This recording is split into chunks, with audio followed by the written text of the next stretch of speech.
or work is technically at home? Every homeowner can save money by getting a ThermWise home energy plan from Enbridge Gas. Discover ways to make your home more energy efficient and apply for rebates if you purchase any energy-efficient appliances. Schedule a home energy plan from Enbridge Gas at thermwise.com. 911, what's your emergency? They kidnapped my son. What would you do if your child disappeared and someone you trusted was responsible? We thought he cared for McKay, when in fact he didn't care for anyone. Listen to Ransom now at ransompodcast.com. Emergency traffic brought to you by Mountain America's limited time balance transfer bonus. Here's Ricky Meese. Southbound I-15 in Weber County is just a mess. You have well over an hour of delays, maybe up to an hour and a half on southbound I-15, with the slowdown starting from 21st Street in Ogden down through Roy and Sunset. It's all due to lane restrictions in Riverdale. Traffic only seeing one right lane open. Again, you really need to avoid southbound I-15 in this stretch of Weber County and take an alternate route. Ricky Meese in the KSL Traffic Center. Hazy sunshine with a high of 39 today, and it'll continue to get warmer over the next few days. By Saturday, temps will reach the 50s, and we could see some showers. By the next week, temps get close to 60 degrees. Right now, it's sunny and 36 degrees. I'm Heather Peterson from the KSL Common Spirit Health Studios. Listen online at kslnewsradio.com. We're Utah's news, traffic, and weather station. Inside Sources. Inside Sources. A new presidency, new state leaders, and a new legislative session. Utah's top political experts discuss the day's biggest stories. Only on KSL News Radio. 9 days into the Trump presidency, and he is wasting no time at all issuing executive orders and taking other significant presidential actions, causing uproar from Democrats, from many in the press. Judges are expressing concern, and Donald Trump, President Trump supporters are praising him. Welcome to Inside Sources on KSL News Radio. I'm your host today, Taylor Morgan, alongside Aaron Ryder. Aaron, a lot to get to today, so much happening.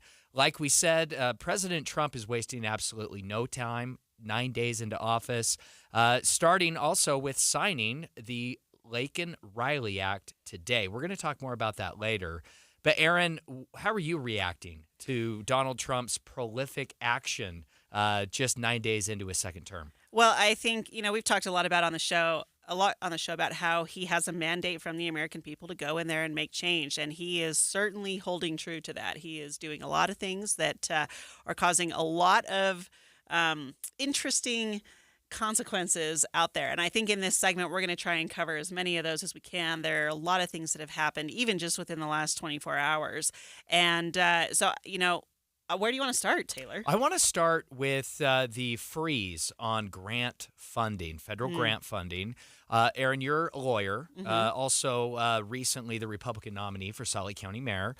You understand the legal side of things as well as the political side, so your insight, I think, is always right on point. I want to ask you about the federal grants that Donald Trump froze. We just recently learned that a federal judge has unfrozen those grants. What is your understanding of that? Well, it's not even that. Trump just barely within, I don't even know when this was, recently, this morning. 11:30 a.m., I believe, Yeah, right? he rescinded all of the freeze on these federal funds. So I think this issue is maybe temporarily halted in its entirety. But okay. So just to sort of explain, Trump had issued a freeze on a lot of federal grants, on a lot of federal things that the federal government was paying for. Now, they had tried to be clear that that would not affect Social Security or Medicare. It was other types of things, but there was so much confusion around it. That's when the judge stepped in and said, nope, we're going to put a halt on this. And then because of all the confusion, because of all the chaos, this morning, the White House Budget Office rescinded that order and just said, we're kind of going to go back to the drawing board on this. There was just too much going on out there. Yeah. And so they're going to redo this. I think this is really interesting. I mean, look, there's been a lot of talk about how much the federal government spends, and Trump is very clearly trying to address that in some of the things he does. However, a lot of people depend on that funding. Yeah. And even here in the state of Utah, we've seen posts on X from the governor's office and different things like that, talking about how we don't know how this is going to affect us. Right. We're looking into it. But there are far-reaching consequences when you just sort of sweepingly say, nope, we're cutting all funding. Yeah. But isn't that what it will take to actually cut federal funding? I mean, maybe. And I'm not setting up a debate. I'm not saying you disagree with me here, so I'm not framing it that way. But can you really cut anything without drawing blood, right? Can you not reduce the size and scope of federal government without running into opposition and upsetting a lot of people? No, you're absolutely right. You will upset people anytime you go against the status quo. There's no question about that. But how you do it, I think, does matter. And with this, especially, it almost felt like people were surprised by this. And whoa, wait a minute, what's happening? You're freezing all of our funding. Yeah. We weren't prepared for that. I think if you say we are going to freeze your funding, and here are the programs that are going to be affected by this, and this is the date by which it's going to happen, you at least give people some time to say, all right, I need to find another source for this. Because if I want this program to continue, or you make changes, right? But if you just cut it off without notice, I think that does create a lot of chaos and confusion. And I think there are better ways of handling that. Reminds me a little bit of Elon Musk's approach when he bought then Twitter. He showed up at the San Francisco corporate office unannounced and literally fired everyone in the building. Yeah, he did. Not perhaps the healthiest approach when it comes to human resources and relations with your employees. However, at the same time, I have been clear on this program. And Aaron, you know, you and I know each other in political circles, and I've been clear privately as well, so you can attest to this. I haven't always been Donald Trump's biggest fan. However, I feel like we got to do something, right? And maybe cuts like this, freezing federal funding in this kind of way, I like that he's taking action, Aaron. And if we always get caught up in doing it the right way, will we ever actually cut federal spending? No, it's a fair question. Contrast this, however, with the next thing that is happening right now, this offer for the buyout for federal workers. This is right? fun. This is fun. This is it's an interesting because it's the same kind of concept where he's saying we need to reduce the size of the federal government. We need to cut down on the number of employees in the federal government. The federal government is the largest employer in the country, easily, billions of dollars spent on salaries for federal employees, and he's saying, okay, we can't sustain this. We don't want to have this many people employed by the federal government, so we're going to buy you out. Yeah. It's the same kind of concept, but what he's doing is instead of going in there and just flat out firing everyone, now he probably can't because there are probably a lot of protections on there. Yeah. And one of the things he has said, in fact, we have a we have a memo that's been circulating in the press about kind of the return to office, the buyout stuff. Yeah, and this all started with Donald Trump's claims regarding the false productivity of remote federal workers. I don't necessarily disagree with him. But I don't either. But let's listen to White House Press Secretary Caroline Leavitt explaining that. We know that employees are more productive and more efficient when they are working in an in-office environment, and that's what this administration expects, and I think that's what American taxpayers expect. Yeah, and then to piggyback off that, here's what she said about this buyout for federal workers. If 5 to 10% of the federal workforce resigns, it will save taxpayers tens of billions of dollars. So my point that I'm trying to make here is that with the federal grants, it was just, good morning, we're freezing all your funding. Yeah. And with this, it's, hey, we need to reduce the size of the federal government. We're going to buy you out. But guess what? We're changing a bunch of designations to at-will employment. We are going to be reducing the size of the federal government. Yeah. So you can choose to leave with severance, or eventually your position's probably going to go away. It's just a different approach. Well, and part of this is, claims of false productivity aside, which personally, I think I buy those claims. I think I agree with a lot of that, Aaron, but that's my opinion. But putting that aside, I want to talk about how creative and I think how innovative this approach with this buyout is, calling on many federal employees who, Aaron, are civil servants, and all due respect to those folks. I think they have expertise. They have a lot to offer. I think maybe they might be better suited to the private sector than federal government employees, but they're civil servants, and often it can be very difficult to let those people go, right? Mm-hmm. No question. And so trying to reduce the number of federal employees and reduce spending by giving them kind of this preemptive opportunity to be bought out, I think that is personally, I'm excited by that kind of approach. I think it's innovative and creative. And frankly, it's the only kind of thing that will make progress on this. I think it's a great move. And some people have criticized it by saying Trump just wants to replace everyone with loyalists. I don't think that's true. I think he's recognizing the challenges with the federal government, that it is very difficult to let people go. It is very difficult to make change in a lot of these bureaucratic agencies. And he's saying, guess what? We're going to make a bunch of changes, and I think that's going to be for the better. Yeah. Coming up after the break, Aaron, we need to talk about Donald Trump's last remaining, most controversial pick for his cabinet. Of course, that's RFK Jr. Confirmation hearings began this morning. We're going to update you on that right after the break.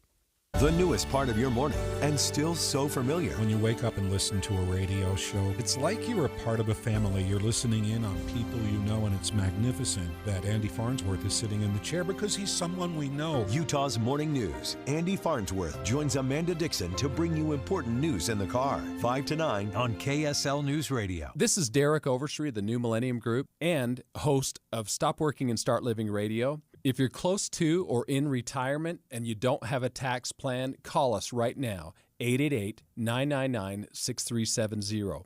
That's 888-999-6370. Listen, our country's been spending like never before, and the tax bill is coming soon.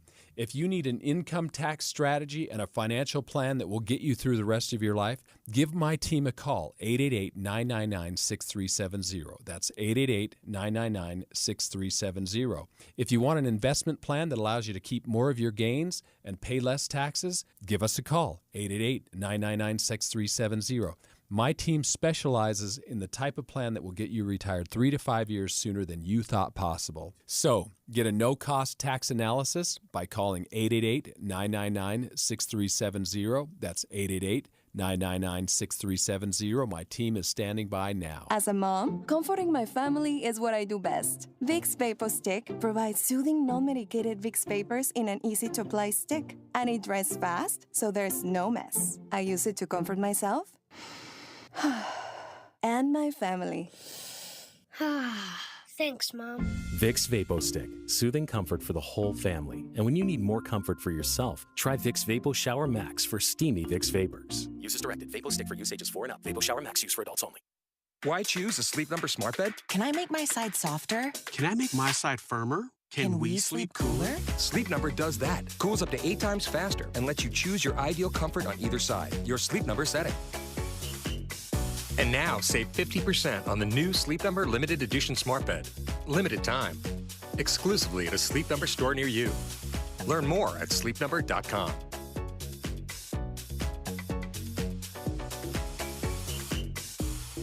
Things are just better with a partner or a friend. And when it comes to losing weight, Soda Weight Loss makes it easier than ever to let go of the weight for good. I'd been wanting to lose weight, and I tried on my own. I'd been seeing Thanks for Soda, and so we talked to the nutritionist and loved every bit of it. You know, I couldn't be happier, honestly, with the result. Join with a partner and only pay for one.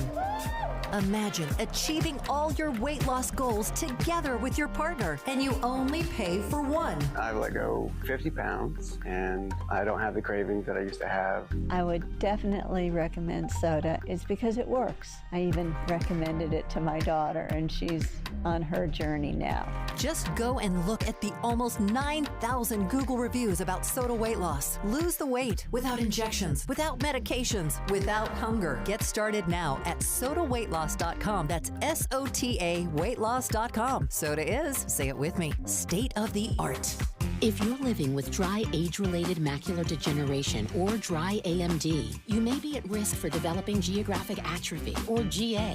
GA can be unpredictable and progress rapidly, leading to irreversible vision loss. Now there's something you can do to slow it down and get it going going slower. Izervay is proven to slow GA progression. Izervay gets GA going slower. Izervay or avacincaptad pagel is a prescription eye injection used to treat GA. Don't take it if you have an infection or active swelling in or around your eye. Izervay can cause eye infection, retinal detachment, or increased risk of wet AMD. Izervay may temporarily increase eye pressure. Your vision may be impaired after an eye injection or exam. Don't delay. Ask your doctor about Izervay today. Izervay gets GA going slower. Visit Izervay.com. That's IZERVAY.com. Any Hour Services can help you make sure your furnace keeps you warm this winter. Whether you need a tune-up, a repair, or a second opinion about replacing it, call Any Hour Services or visit anyhourservices.com. An airliner heads for Alaska with 101 passengers and crew. Then, somewhere over the Gulf of Alaska, Flight 293 slams into the icy water below. Even if all 4 engines quit, it just doesn't fall out of the sky. No bodies were recovered. Loved ones had no closure and were left to wonder. What happened to Flight 293? Unsolved Histories: What Happened to Flight 293 is available now. Follow us at unsolvedhistoriespod.com or wherever you get your podcasts. Inside Sources. Inside Sources on KSL News Radio. Facing questions about his previous hesitations about vaccines, his changing stance on abortion, and his opposition to junk food, of all things. Hesitations, Aaron. Sorry to jump in. We're talking about RFK Jr. Hesitation. That's a really hesitation was not the right word there. Yeah. His strong stances. Opposition to. Strong opposition, yes. Opposition to junk food. Well, we're going to be talking about the hearing for Secretary of Health and Human Services, Robert F. Kennedy Jr. He has defended his previous remarks and stances, and that confirmation hearing was today. So let's kick it off. We're going to listen to a soundbite of his testimony, and then we're going to talk about it. Before I conclude, I want to make sure the committee is clear about a few things. News reports have claimed that I'm anti-vaccine or anti-industry. I am neither. I am pro-safety.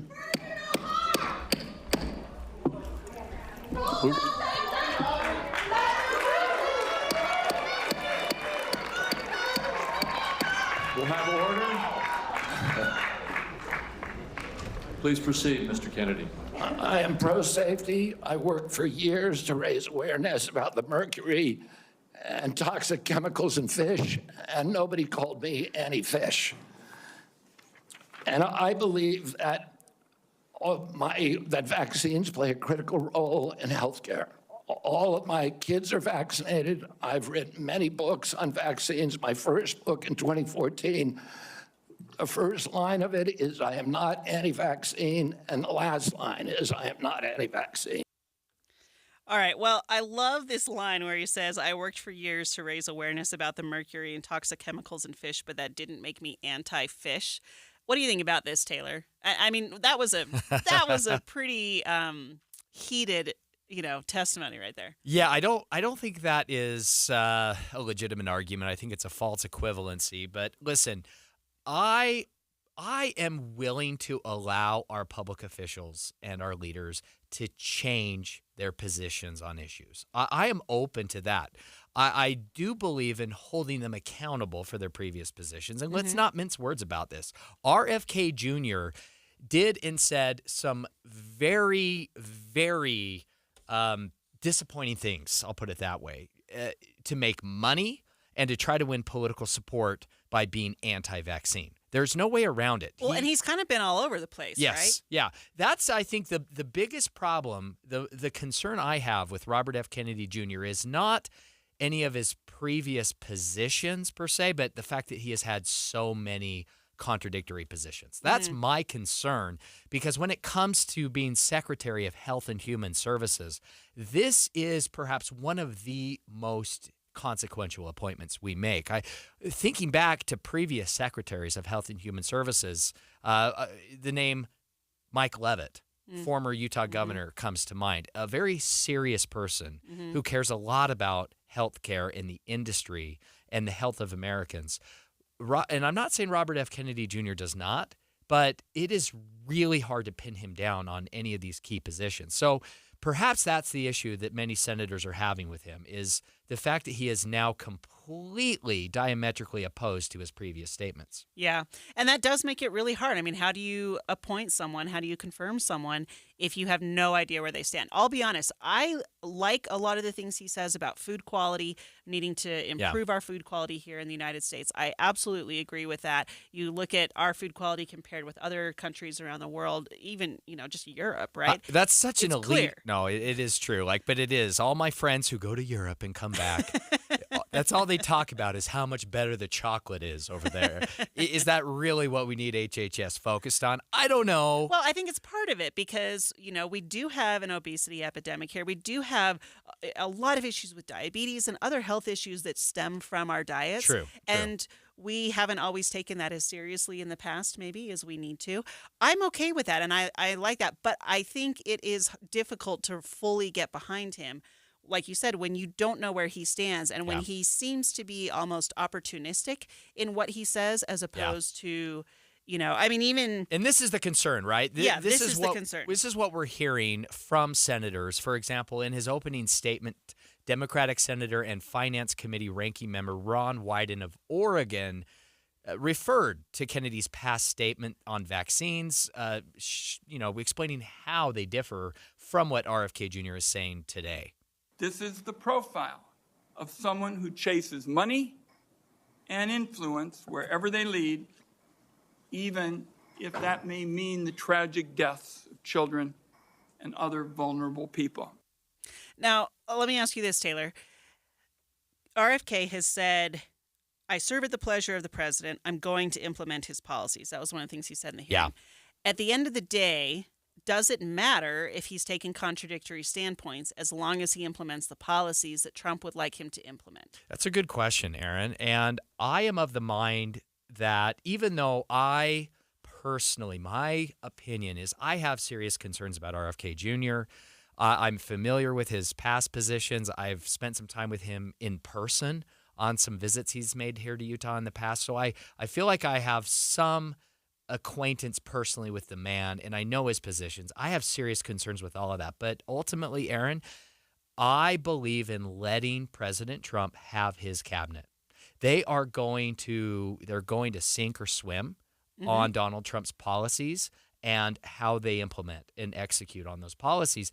I'm of the mind that, RFK Jr. is a problematic figure on these things. He really is. However, Donald Trump chose him for a reason, and let's give it a shot. Let's let him, succeed or fail. That's how I see it. Yeah. Well, we heard the Democratic response to this. Let's listen to the opening statement of committee chair and Republican Senator Mike Crapo of Idaho and how he feels about this. Mr. Kennedy, you represent a voice for an inspiring coalition of Americans who are deeply committed to improving the health and well-being of our nation. Regardless of political party, everyone in this room shares a common recognition that our current system has fallen short. I mean, a little creative there from the good senator from Idaho, Mike Crapo. I think he makes a good point, okay? RFK Jr. has been an activist. He has been engaged. How much of that was spent chasing dollars? Probably played into it, let's be honest. Chasing political gain? Yeah, also a part of it. But let's be honest, any senator criticizing him for that should look at themselves as well, right? Sure. Mike Crapo, though, he's been engaged and he's been active on these issues, Aaron, when frankly, he hasn't really had a good reason to, other than trying to make a difference. And that's something to be celebrated. I think we have to be willing to applaud activism from people with whom we disagree, right? Yeah, I think that's fair. Now, one of the things that Mike Crapo says is he mentioned regardless of political party, right? The fact that RFK has switched parties and it's not just his stances he's changed on. It's also his party affiliation. But how do you think that he's getting more or less pushback from Republicans than someone like Tulsi Gabbard, who also switched parties? Ooh, that's a great question. Of course, RFK Jr., we know, was a Democrat. Of course, a member of the Kennedy family, a Democratic dynasty in this country. He himself ran for president as a Democrat, did not have any support in the Democratic Party to do that. And so he then became unaffiliated, tried to run as an unaffiliated or independent candidate, also did not really have broad support there, cut a deal with Donald Trump, to withdraw from several key states, and here we are. Do you think that's accurate? Yeah, I think that's accurate. And I see this as RFK in some ways getting less pushback from Republicans than Tulsi Gabbard. Do you think that's fair? Well, I think that RFK is getting more pushback on his flip-flopping on issues than his switching of parties. And Tulsi Gabbard, I think there's some correlation there. But with Tulsi Gabbard, I know there was talk about her potentially hoping to get some Democrat support. I don't think RFK even cares about that, right? That's just not even in the conversation. He's clearly not a party loyalist, right? No, he's not a party loyalist. And I just think it's interesting seeing the difference between the two of them because they're similar, but not exactly the same. Best guess, hot seat, Aaron Ryder. Yay or nay? Thumbs up, thumbs down. Does he get confirmed? Oh, I think he gets confirmed. Okay. Would you? I agree with you. Yeah, I think so. I think it's going to be very, very close, but we'll see if Vice President J.D. Vance has to step in and cast another tiebreaker vote. I think it's likely, yeah. Yeah. Well, when Inside Sources returns, we're going to head up to Utah's Capitol Hill and discuss some legislation. We're going to focus on bills relating to homelessness right here after the break. Good afternoon. It's 1:30 at KSL News Radio. I'm Maria Chaleos. KSL's top story this hour. We finally know what scientists have learned from the origins of life in the solar system from a NASA capsule that landed in Utah last year. KSL News Radio's Alexandria Bonilla reports. The OSIRIS-REx capsule was sent to space to collect samples from the ancient asteroid Bennu. What scientists found is that Bennu could have been one of the asteroids that delivered the chemical building blocks of life to Earth. This means the odds of asteroids delivering life-forming elements to other parts of the solar system have skyrocketed. Associate Administrator for the Science Mission Directorate at the NASA headquarters, Nikki Fox, says this isn't evidence of life outside of Earth, but it's evidence that life could have formed, much like Earth. Scientists say the samples also show that Bennu came from an ancient wet world and could be the reason Earth has water. Our top national story from ABC News. Federal Reserve has decided against another cut in the main interest rate that it charges banks. Federal Reserve Chair Jerome Powell says while inflation is still up, the economy is expanding at a solid pace. For 2024 as a whole, GDP looks to have risen above 2%, bolstered by resilient consumer spending. The Fed's current benchmark rate will stay in the range of 4.25% to 4.5%. Taking a look at your money at this moment, markets improving. They were down significantly at word of no rate cut. The Dow now, though, down 36 points, sitting at 44,814. S&P down by just 15, and the NASDAQ, it's down by 67 points. Spring-like temperatures are on the way. We'll check KSL weather next. We've also had an emergency traffic situation. We will get the latest. KSL News Time, 1:31. The sources where we get our news matters. When you listen to Utah's Morning News, we want you to feel the stories are important to you and trustworthy. This is Amanda Dixon. And I'm Andy Farnsworth. Join us weekday mornings on KSL News Radio. You wouldn't know it, but most financial advisors are put in a box. I'm Jeff Jr. from Trajan Wealth, and I want to provide you a little insight about financial advisors. Most financial advisors have to sell what their company requires them to sell, and many advisors have to only adhere to what's called a suitability standard. A suitability standard is a limited standard of care, not requiring what's sold to be best. Advisors with this loose standard often have limited investment and product selection. Trajan Wealth is held to a fiduciary standard, which is the highest standard of care in the advisory business. And that's just one of the many reasons we have billions of dollars under our care and attract clients from other advisors. Raise your standards today and call Trajan Wealth. Call 801-899-7600. That's 801-899-7600. Advisory services offered through Trajan Wealth, LLC, an SEC-registered investment advisor. Everywhere you look, things are getting more expensive. So at Consumer Cellular, we're lowering the price for those 50 and up. Now you can get unlimited talk, text, and data for $30 a line when you buy two. That's just $60 a month for 2 unlimited lines. So if you're 50 and up, make the switch and save. Come on, you've earned this. Call 1-888-FREEDOM or visit consumercellular.com today. Requires 2 lines of service, age validation, and credit approval, subject to system and area limits, taxes, and other fees apply. Drivers who switch and save with Progressive could save hundreds. With that kind of money, you could go big time on a fancy water bottle with ultra titanium alloy metal. You're not sure why you need all that. I mean, it just holds water. But you're getting it anyway. Because if you're hiking near an active volcano and you accidentally drop the bottle into molten lava, your water will still be icy cold.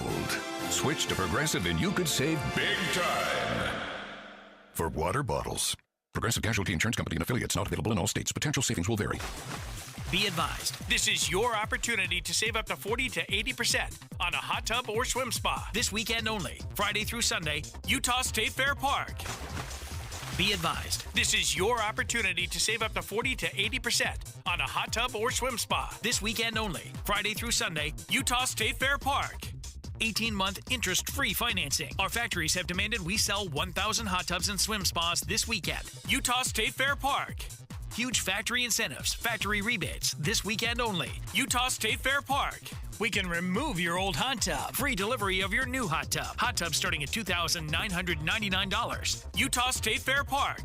Free delivery of your new hot tub. Just relax and enjoy. Utah State Fair Park. Friday, 2 p.m. to 8 p.m. Saturday, 10 a.m. to 8 p.m. Sunday, 10 a.m. to 6 p.m. Free admission. Free delivery. Utah State Fair Park. Call 833-SPA-SALE or visit hottubandSwimSpaSale.com. Our emergency traffic coverage continues. Traffic and weather together. It's brought to you by Mountain America's Limited Time Balance Transfer Bonus. What's happening, Ricky? Well, the good news is all lanes of travel are open now. Southbound I-15 in Riverdale through the construction. The bad news is we have residual delays back to 24th Street in Ogden. And we also have a crash in Tooele County southbound SR 36 Main Street at Canyon Road. They are over to the right. Ricky Meese in the KSL Traffic Center. Taking a look at the forecast for the Wasatch Front, we have nice sunshine for the next couple of days. And on Friday, a slight chance of showers moves in, 60% chance of showers on Saturday and 40% on Sunday. Right now, sunny and 37 degrees. I'm Maria Chaleos from the KSL Common Spirit Health Studios. Listen online at kslnewsradio.com. We are Utah's news, traffic, and weather station. Inside Sources. Inside Sources. A new presidency, new state leaders, and a new legislative session. Utah's top political experts discuss the day's biggest stories, only on KSL News Radio. Halfway through week 2 of the 2025 general session of the Utah State Legislature, not that anyone is counting down the minutes, hours, or days. This is Taylor Morgan here with Aaron Ryder. It is KSL Inside Sources. During the next half hour, we're going to focus on key legislation addressing something that is always a hot topic, especially recently, and that is homelessness in Utah. Aaron Ryder, my co-host, my co-pilot today here on KSL News Radio. Aaron, you are a local attorney. You were also recently the Republican nominee for Salt Lake County Mayor. Mm-hmm. I'm guessing that homelessness is something you might know a thing or two about. Boy, yeah. One of the top 3 issues at all times in the campaign. And so I'm so excited for this segment and the next segment. For the next half hour here on Inside Sources, we are going to have, I think, a very significant conversation about homelessness. We have 2 different approaches that we are going to highlight. Legislation first in this segment, sponsored by Republican Tyler Clancy, who has been a police officer in Provo. He's now a detective. He has legislation dealing with homelessness. And then next segment, we're going to talk about legislation sponsored by a Democratic member of the House. A couple different approaches. I'm not sure that they're competing, but we'll learn more, of course, over the next half hour. So first and foremost, welcome, Representative Clancy. Thanks for joining us. Really appreciate you taking a few minutes to step away from your work on Capitol Hill. Tell us about your homelessness legislation and what approach you're taking. Well, thanks so much, Taylor. It's my pleasure to join you today and talk about what is such an important issue to so many people. Yesterday, House Concurrent Resolution 6 passed through the Economic Development and Workforce Services Committee, that is asking our federal partners to give us some flexibility. We want to be able to repeal the housing first rulemaking regime that we know has failed so many of our unsheltered homeless brothers and sisters. Just to give you an example, chronic homelessness has gone from 14% to 27% of our homelessness population in Utah over the last decade. We know that there is not a one-size-fits-all approach, and that's really what we're trying to get to. Now, Representative Clancy, yesterday, Salt Lake City Mayor Erin Mendenhall touched on homelessness during her State of the City address. She talked about, called for more homeless resources, talked about the Other Side Village, and different things that the city is trying to do. Curious to know how the state's legislation, the things that you're hoping to do, sort of merge with or interact with what the Salt Lake City is trying to do. Well, I think, Mayor Mendenhall and I are on different sides of the political spectrum, but the fact that we're both talking about these issues, I think that shows you the crest of the moment that we're in right now and recognizing that the status quo is unacceptable. One of the things that my legislation is seeking to do, it's House Bill 329, is set safety standards for our homeless shelters. This is something that you and I have talked about before, Aaron, that there's a difference between a low barrier shelter and breaking the law. And we want to make sure that we have places that are safe for people to go that are in recovery, and that's what we're seeking to do. Piece, I think, as you're going to look broadly, is cracking down on some of these nuisance properties.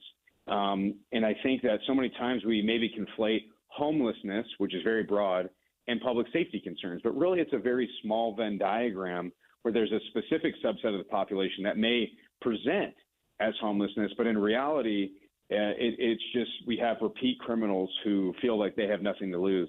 And so it's going to be an all-hands-on-deck approach, and I'm excited. Yesterday, our HCR 6, it passed with bipartisan unanimous support, which I think would have been a lot different 10 years ago. And so you're seeing some big energy in this issue. We're speaking with State Representative Republican Tyler Clancy about his approach to dealing with homelessness legislatively this session. Representative Clancy, you yourself, you've been a police officer in Provo City. I understand you are now a detective with that police force. Can you tell us if there have been any approaches in Provo City that you have personally experienced as being effective that you would hope would be adopted in other cities like Salt Lake City? Well, the most important thing when it comes to serving our homeless Utahns is we have to know their name. We have to know their story. In Provo, we take a community-oriented policing approach where we have a division of specialized officers that go out to homeless encampments, go to more transient living spaces, so maybe hotels where people will stay for 3 or 4 days or different living situations like that.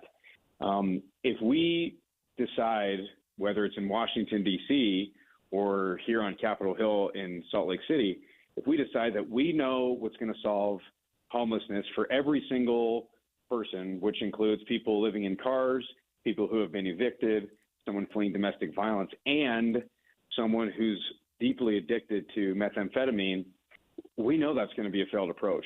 What you're going to see as these bills develop is hoping that we're allowing cities and providers the room to innovate, recognizing that all of homelessness is not a monolith, and we've got to take really tailored approaches. That's what we've seen success stories, on this and here in Provo City, is where we've got to know someone, learn their story, and connect them with those resources.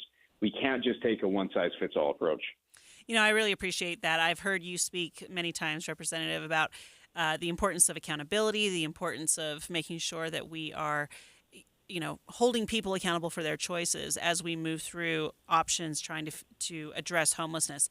One of the things that I got a lot on the campaign trail were questions around housing. If we need to build more affordable housing, we need more affordable housing. I know Mayor Mendenhall addressed that, saying she was hoping to see at least 200 more homes with the Other Side Village, and that they really want to try and build out deeply affordable housing. But, like you said, housing is not a one-size-fits-all thing. There's no silver bullet to it. And I've heard people talk about the importance of things like access to government ID or having a physical address just so you can apply for a job. I'm curious, where would you like to see the state go on something like homelessness? What do you think are some of the low-hanging fruit maybe, or the most important first steps that the state should be taking to try and address this? So earlier this year, last year in 2024, the United States Supreme Court issued the Grants Pass decision. And as we unravel that and we look back, that really stemmed from a case called Martin versus Boise. And this was really the policy that gripped most progressive cities for the past, I would say, decade. And that's the idea that we say, well, if there's not enough housing, we can't enforce the law. And that you will see that era come to a close this legislative session. And we can do both. We can build more housing. We can build more shelter. We can build more capacity, but we've got to enforce the law. There cannot be any excuses for allowing just the destruction and the squalor and the suffering on our streets that we see right here in our capital city. And I think that comes first, is we set a baseline of public safety. We don't have zones in our state or in our country where you can just decide you don't want to live by the laws of the land. Yeah. That doesn't have to be incongruent with increasing our housing supply. Representative Tyler Clancy, thanks so much for joining KSL Inside Sources. Appreciate your time and your service at the Capitol this time of year. Thank you. It is 100% my pleasure. Thank you both so much for having me.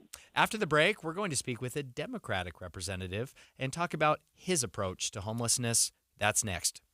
If you've ever set New Year's resolutions before, you know how difficult it is to follow through because you have to wait to see the results. What's up, everybody? I'm Mike Wilson with Any Hour Services, and in honor of your New Year, New You resolutions, Any Hour Services is having our New Year, New System sale. From now until the end of February, Any Hour Services will give you $2,025 off a new furnace and air conditioner. And you don't have to wait to save the money. You get $2,025 off at the time of purchase. The only thing you have to do to qualify for our New Year, New System sale is call Any Hour Services and schedule a free estimate. When you call, there's no obligation to buy. Just schedule a time to meet that works best for you. Let me say that again. From now until the end of February, when you have Any Hour Services install a new furnace and air conditioner, we'll give you $2,025 off. Call Any Hour Services right now and schedule a free estimate. 801-443-7400. You can Google Any Hour Services. You can even schedule online at anyhourservices.com. No one helps more homeowners than Any Hour Services. More than 50 million Americans suffer from a form of mental illness, and Utah isn't immune. With nearly 1 in 3 people dealing with anxiety, depression, or some other form of mental illness. But there's hope. We can all take action to keep ourselves and our loved ones safe. KSL has teamed with 988 Utah, the free suicide and crisis lifeline, to bring you hope and help you thrive. If you or a loved one is experiencing a mental health crisis, call or text 988. Because a healthy mind matters. If you love to travel, Capital One has a rewards credit card that's perfect for you.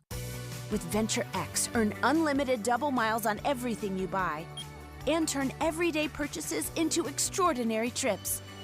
Plus, receive premium travel benefits like access to over 1,300 airport lounges where you just check in and chill out. Open up a world of possibilities with Capital One.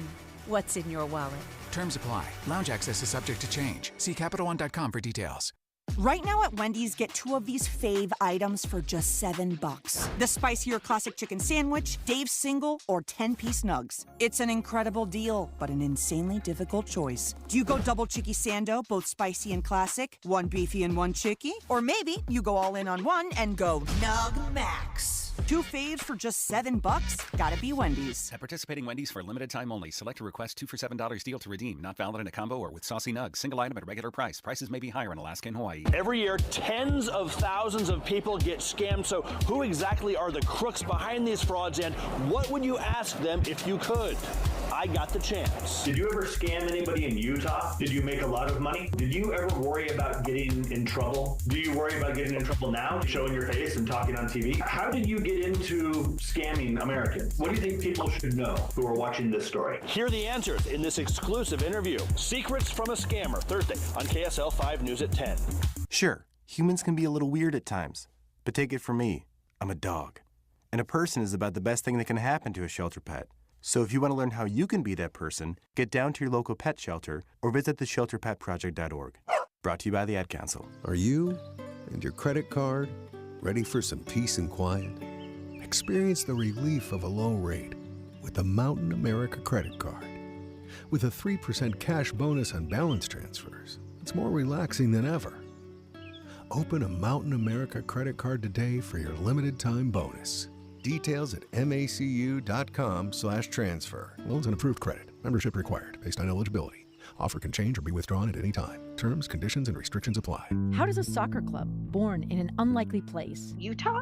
You sure you want to do that in Utah? built with players no one else wanted, We knew no one believed in us. reach the league's highest heights? We finally did it. It was like just this feeling of getting to the top of the mountain. How does that same team find a way to shatter expectations in the midst of a fight for its own survival? Our club is burning to the ground as we speak.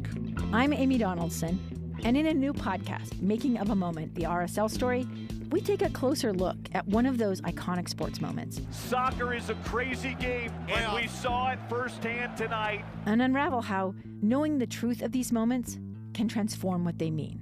I just kind of got chills right now thinking about it. Making of a Moment, the RSL story is available now. Follow us at makingamomentpod.com or wherever you get your podcasts. At Social Security, we are always thinking of ways to save you time and make things easier. That's why we created My Social Security. A My Social Security account allows you to access your earnings history and benefits information, request a replacement Social Security card, get a proof of income letter, estimate and apply for benefits, and more. Save time. Go online. Open a My Social Security account at ssa.gov/myaccount. Social Security. Securing today and tomorrow. Produced at U.S. taxpayer expense. Hey everybody, it's Casey Scott, and I have a podcast called Project Recovery. I talk about my own journey from addiction to a lifelong one in recovery. I'm joined by my good friend and a clinical psychologist, Dr. Matt Woolley. You know, it's your story, Casey, but we also hear inspiring stories of others who join the show from rock bottom to living a life of recovery. That's Project Recovery, a show about addiction, but more importantly, it's about recovery. Follow us for free on KSLpodcast.com or wherever you get your podcasts. Inside Sources. Inside Sources on KSL News Radio.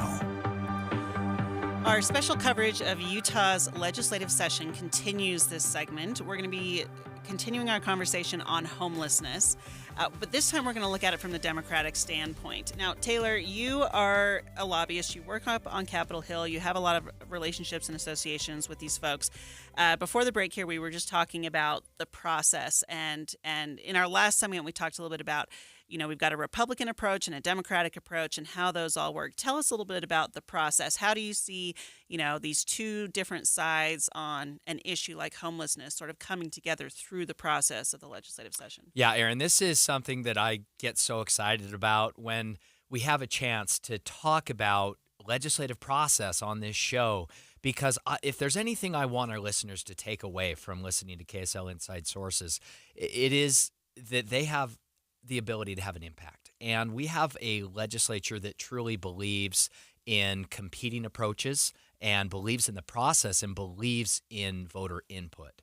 And I know that sometimes skeptics out there and cynics like to say the legislature doesn't hear the public.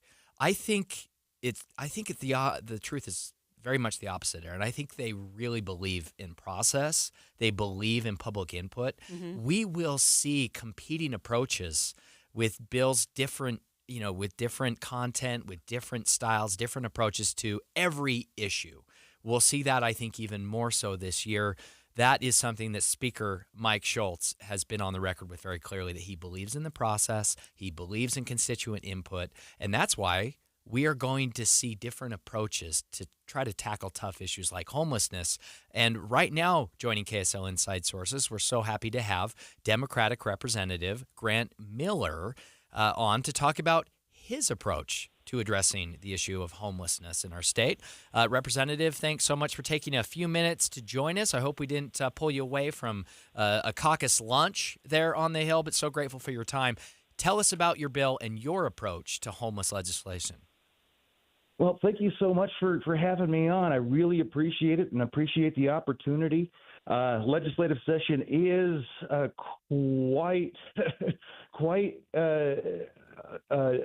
well, it's moving really quickly now. Let me stop you there, Representative. I apologize for cutting you off, but you are a freshman member of the Utah House. This is your first term or your first session, is that right?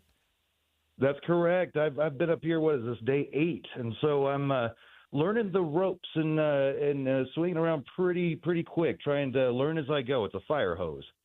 And so tell us, Representative Miller, now you are a defense attorney, is that right? That's correct. I'm a public defender. I've been doing indigent defense now for about 7 years. Great. So you have some experience with this area. You have seen a lot, and you represent an area that has, a bit of a homeless population. Tell us a little bit about your bill. What does your bill do? What would you like to see happen with homelessness? Yeah, well, thank you so much. It's a homeless bill of rights. There are a few states that have passed similar legislation. And what it does is that it enumerates rights that people who don't have a physical address can just simply know and understand, and also an enforcement mechanism. These rights include the right to vote and to register to vote without having a physical address, the right to seek employment without prejudice for not having a physical address, the right to be free from discrimination from government entities, despite not having a physical address, the right to be safe in your personal data and property. And also access to health care. And if you noticed, a lot of these things I just listed are already guarantees.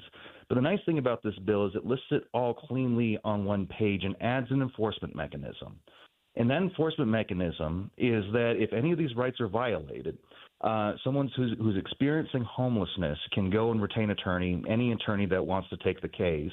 And if they prevail, the attorney fees are levied against whoever violated the rights. And so, for example, if the government violated the rights of a homeless person, the government would be subject to an injunction in a lawsuit. And if they prevail, then the attorney's fees would be levied against the government, which would allow for those who don't have any money, who are indigent, to still access the justice system in a civil way.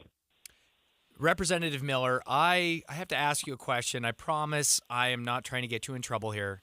So with that disclaimer on the record, in her State of the City address, Salt Lake City Mayor Erin Mendenhall blamed the homelessness issue on the broken system that we've inherited. Her words, quote, broken systems we've inherited. Do you think that's fair? Do you think she's justified in saying that? And if so, what systems do you think she could be referring to? Oh, there's a complicated network of systems that converge and also don't converge that bring us to our current homelessness crisis.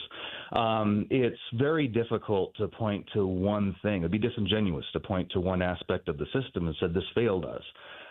There are a lot of tweaks that have to be made across the way, and there's no single answer to mitigate homelessness. You can't address such a complicated question through one pathway. You need to take a look at the system as a whole, dive into the crevices, figure out where the gaps are, figure out where we can improve, and figure out where we can kind of help people. And if people need access to the system, figure out how to get them access. And that's where I'm trying to focus in on with my Bill of Rights. Yeah.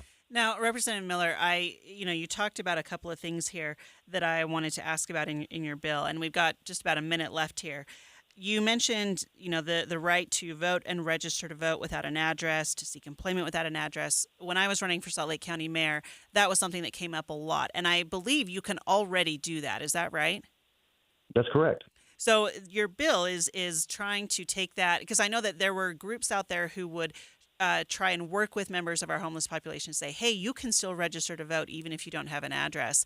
And it sounds like your bill is trying to really focus on the enforcement piece of that to make it so that folks who are homeless know that they have these rights. Does that sound accurate? Yep, that's correct. I mean, if you think about the Bill of Rights that's enumerated in the U.S. Constitution, if you walk up to anyone in the road, they'll know a basic idea of the First Amendment right to free speech, freedom of religion. You don't have to be a lawyer to know your fundamental rights. And I want people that are going through extreme poverty to know that they also have access to the system and how to access that system in a very simple, easy-to-access document. And that's what I'm hoping to accomplish with this bill. We're speaking with Representative Grant Miller about his approach to homelessness this legislative session. Last segment, we spoke with Representative Tyler Clancy, who is also working on homelessness legislation. Really quickly, Representative Miller, it seems like there might be a common thread here with these two approaches, and that is highlighting the personal story and the name, and in your bill, the rights of homeless Utahns, or I should say, Utahns experiencing homelessness. I think that's the right way to say it. Really quickly, we only have a few seconds left, but Representative Miller, what can you say in response to that connection? Well, I've had some terrific conversations with Representative Clancy.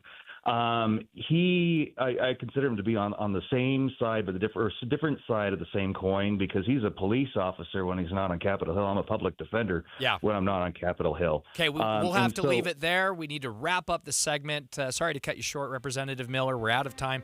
Hey, we will have you back very soon. Keep working hard. Appreciate your service and your time. Stay right here for more KSL Inside Sources.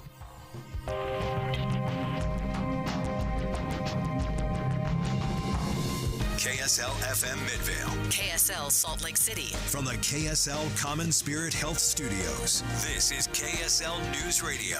Utah's news, traffic, and weather station. Good afternoon. It's 2 o'clock at KSL News Radio. I'm Maria Chaleos. KSL's top story this hour. Salt Lake City's mayor announced that Smith's Ballpark will be partially torn down as they redevelop the neighborhood now that the Salt Lake Bees have moved to Daybreak. Ballpark Community Council Chair Amy Hawkins tells David Dujanovic she's excited about the future. I think this is a great compromise. You know, this is exactly what the neighborhood stood up and agreed that we want to see happen.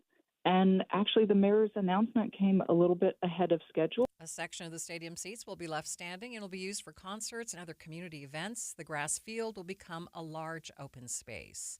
In breaking news at this hour, a federal judge has just sentenced a tearful former U.S. Senator Bob Menendez to 11 years in prison on corruption charges. He was convicted of abusing the power of his office in exchange for bribes in the form of gold bars, a luxury car, and other items. Other national stories that we are following. The Federal Reserve has decided not to change interest rates, leaving rates in the range of 4.25% to 4.5%. Notably, one change in what the Fed releases its statement when it looks at kind of the big picture of the economy is that it says inflation remains somewhat elevated. So a little bit of a nod there to the reality that the Fed is saying our main priority over the past 2.5 years, 3 years, has been bringing inflation down. They say they've made remarkable progress, but some of that progress has stalled a little bit. That is ABC's Elizabeth Schulze. And the Dow at this moment down by 137 points, stand at 44,713. The NASDAQ down 101 points. Enjoying nice temperatures for the next few days. We'll see when that change is going to come. We'll check the weather next. KSL News Time, 2:01. Mornings are for recharging. And they're for starting your day right. We volunteer to join you in the car. Get news and weather at 102.7 FM during the most important part of your day. Andy and Amanda, each morning between 5 and 9 on KSL News Radio. Something amazing is happening here. Scientists are using AI to study how whales talk to each other. CDW experts can give researchers the power to process complex data with HP workstations, advanced by AMD Ryzen Threadripper Pro processors. With easier handling of AI workloads, your organization can bring powerful insights to the surface. Make amazing happen HP, AMD, and CDW. Learn more at cdw.com/HPAMD. Millions of Americans take medicine like Ozempic and Zepbound. Many of them are overpaying by thousands of dollars a year. These GLP-1 medications for diabetes, weight loss, and more may not always be covered by your insurance, but GoodRx can help. GoodRx helps you save every month on prescriptions at over 70,000 pharmacies nationwide. Best of all, it's free to use. Check GoodRx to save on GLP-1s. Just go to goodrx.com/GLP. That's goodrx.com/GLP. GoodRx is not insurance but can be used instead of insurance, including Medicare and other federal and state-funded programs. Everywhere you look, things are getting more expensive. So at Consumer Cellular, we're lowering the price for those 50 and up. Now you can get unlimited talk, text, and data for $30 a line when you buy 2. That's just $60 a month for 2 unlimited lines. So if you're 50 and up, make the switch and save. Come on, you've earned this. Call 1-888-FREEDOM or visit consumercellular.com today. Requires 2 lines of service, age validation, and credit approval, subject to system and area limits, taxes, and other fees apply. Progressive presents Renters MVP's Most Valuable Possessions. Today's MVP, Tom Kelly's carbon fiber mountain bike. Because more than riding his carbon fiber mountain bike, Tom loves telling people about his carbon fiber mountain bike. Friends, family, even a local barista knows about his carbon fiber mountain bike. And that's why Tom's carbon fiber mountain bike, if you haven't heard about it, is today's MVP. Keep your most valuable possessions protected by bundling your renters and auto insurance with Progressive. Progressive Casualty Insurance Company affiliates and other insurers not available in all states. Alpine Home Medical, we bring wellness home. Are you on your feet a lot? When traveling, do you find yourself sitting for long periods of time? Hi, I'm Jay Broadbent with Alpine Home Medical, and we have compression stockings that can help you. Our compression stockings are designed to improve circulation, reduce swelling, and provide unmatched comfort. Come check out all the different styles and fabrics. These aren't your great-grandparents' compression stockings. That's why we're excited to offer an amazing deal. Buy 3 pairs of compression stockings and get a free care kit. That's right, 3 pairs of compression stockings and get a free care kit. Come into any of our 11 locations and invest in your health this winter by embracing the benefits of compression. For more details, visit us at alpinehomemedical.com. That's alpinehomemedical.com. Alpine Home Medical, we bring wellness home. Traffic and weather together. It's brought to you by Mountain America's limited time balance transfer bonus. Ricky, finally, we're out of emergency traffic. Finally, all clear and good speeds. Once again, no delays southbound I-15 through Weber County. Basically between Ogden down to Sunset. We do have a stalled vehicle, and this is on I-15 northbound, about 1300 south, out of traffic on the shoulder. Murdoch Auto Team is celebrating 100 years of winter journeys at Murdoch Hyundai. Right now, receive 1.99% for 4 years or 2.49% for 5 years on the 2025 Santa Fe or Tucson. Ricky Meese in the KSL Traffic Center. Nice sunshine for the next couple of days with clouds moving in on Friday. That means a good chance of showers on Saturday. Right now, 38 degrees, sunny in downtown Salt Lake City. I'm Maria Chaleos from the KSL Common Spirit Health Studios. Listen online at kslnewsradio.com. We are Utah's news, traffic, and weather station. Inside Sources. Inside Sources. A new presidency, new state leaders, and a new legislative session. Utah's top political experts discuss the day's biggest stories. Only on KSL News Radio. Eye on the Hill 2025. Special coverage on Inside Sources. In many ways, over the last few years, Utah has led the nation in finding ways to combat big tech, to rein in social media, and find ways to protect our kids. We begin the second hour of Inside Sources here on KSL News Radio with our continued coverage of the Legislative General Session. Aaron Ryder joining me today. I am Taylor Morgan. There are often discussions, as I mentioned, Aaron, about how we can better protect our kids when it comes to social media. We know we have empirical data saying that social media is harming our kids. That it is beyond question. It is a fact. Now the debate surrounds how we go about protecting our kids when it comes to social media. And so we're so happy to be joined for this segment by State Senator Todd Weiler, who is running a bill this year that would add age verification requirements to app stores like Google Play and the Apple App Store. Senator, thank you so much for joining us. Tell us about your bill and your intentions here, your process behind how this could work and what you hope to accomplish. Yeah, thanks. So all of this started because for the past decade or more, Instagram has been telling people that they're friendly for 12-year-olds and over, even though their terms and conditions say you have to be 13. But that's the 12 and 13 is not the problem. But I was shown on Instagram that there is a lot of just filthy, disgusting stuff on there. It's not straight hardcore pornography like Twitter has, but it's not appropriate for 12-year-olds or even 15-year-olds. And so that's one problem. But the second problem is even more pervasive, and that's this. I don't know if you've ever rented a car like from Hertz or whoever, and you've had to sign the contract when you're at the table, but they don't ask your kids to sign. I don't know if you've ever noticed that, but they don't ask your 9-year-old, your 12-year-old to sign. And yet, these apps that we download to our phones, kids, 9-year-olds, 12-year-olds, they have smartphones. They're downloading these apps and they're clicking yes, agree to terms and conditions, which are legally binding contracts that often allow these companies to access their microphone, access their camera on their phone, and to collect their data and to sell their data. And we're allowing these kids to give that permission. So those are the problems that this bill's trying to attack. So a quick question for you, Senator Weiler. This bill, it sounds like, is requiring the App Store to verify the age requirement. Is that right? Well, yeah, and then you'll upload a driver's license or a government ID, and this is no different than like a gun store, like let's say Sportsman's Warehouse. If a 15-year-old walks in and buys a gun, and then goes out and shoots himself or shoots everybody at a school, that's going to be a problem for the store. And so the Sportsman's Warehouse, they might say, well, we didn't manufacture the gun, we just sold it to them and the ammunition.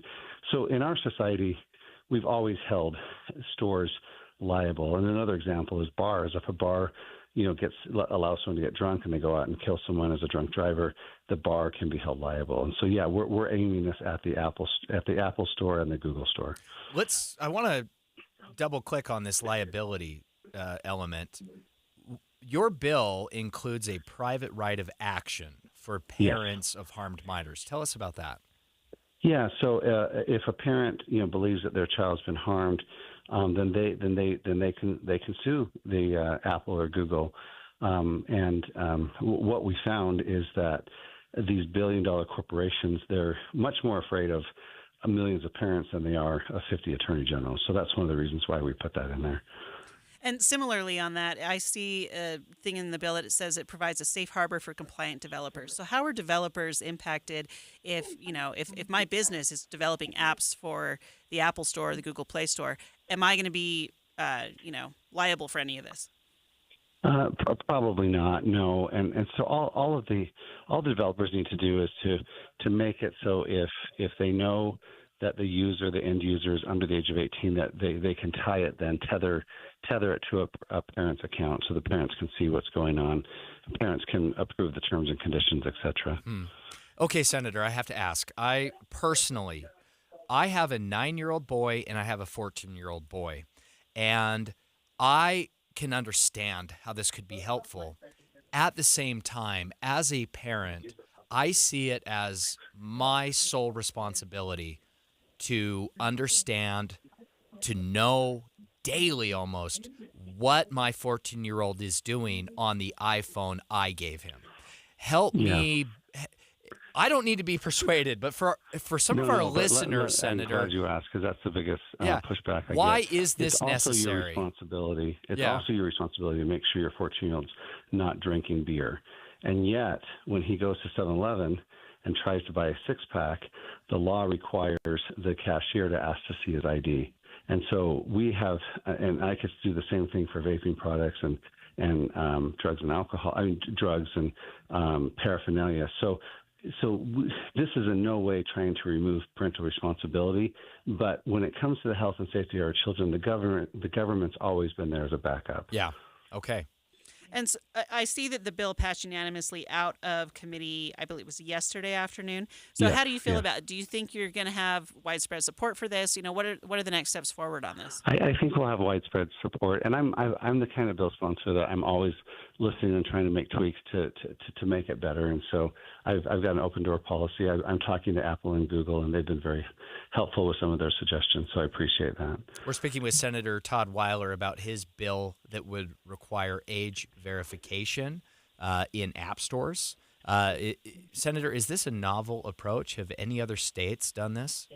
No other state has done this, but I've got almost a dozen states watching us, and as soon as we pass it, they're going to introduce it in their states.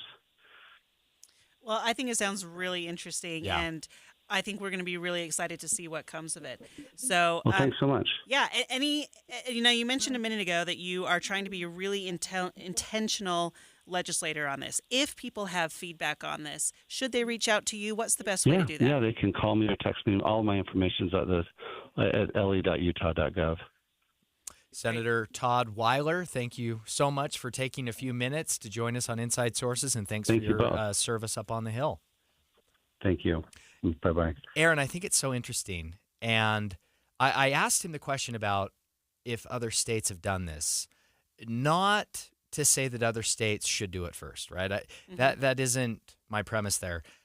I do want to give a ton of credit to Senator Weiler, to his colleagues, of course, Governor Cox. We have seen Utah's leaders step out on social media and protecting our kids in a way that no other state has been willing to do. Yeah. I think that deserves a lot of credit, frankly. I think so too. And it's not the first time. I mean, Utah has taken the lead on other types of legislation in the past, and I see that here as well. And I love that we have a state and state leaders who are not afraid to say this thing is a problem.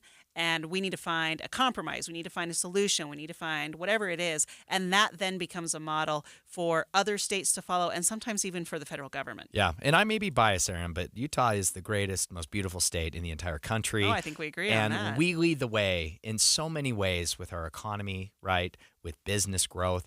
Also, I believe, with innovative ways to legislate on behalf of Utahns, and I think other states should be looking to our lead rather than the other way around. So a lot of credit to Senator Weiler for that. Listeners, stay right here with us on KSL Inside Sources. Coming up after the break, we are going to talk all about immigration and deportation, everything you need to know and everything that you will want to know this week. That's after the break.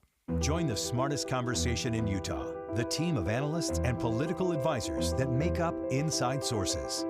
Get unfiltered analysis of the new administration, the president's cabinet, and Utah's upcoming legislative session. Inside Sources, weekdays from 1 to 3 on KSL News Radio.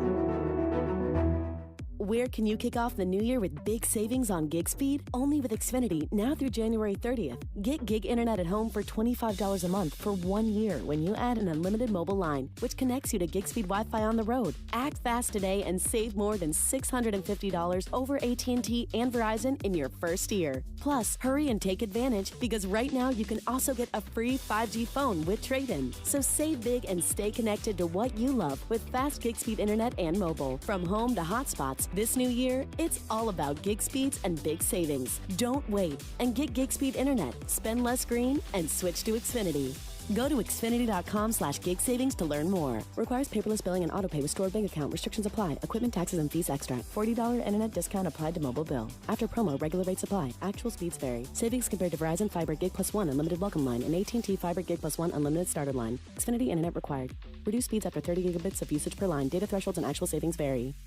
Are you in search of a fulfilling career where you can work on a team that provides you room to grow, learn, and thrive every day? Focus Engineering and Surveying is looking for individuals to join their team who take pride in the customer service they provide and have a passion for their clients to be successful. No experience in engineering, CAD design, or surveying? No problem. Focus will train those who fit their team culture for rewarding careers in surveying and CAD design. If you can align with the core ideology and the Focus team culture, if you're internally driven, team-oriented, client-focused, and love personal development and growth, Focus Engineering and Surveying is the place for you. Enjoy a positive work environment and paid internship opportunities, plus fantastic benefits like great health care with 80% employer-paid premium and HSA matched up to $200 per month, 401k, vacation, even annual performance bonuses. Start your journey towards your new and fulfilling career. Apply now at FocusUtah.com. That's FocusUtah.com. Okay, I have to tell you, I was just looking on eBay where I go for all kinds of things I love, and there it was. That hologram trading card.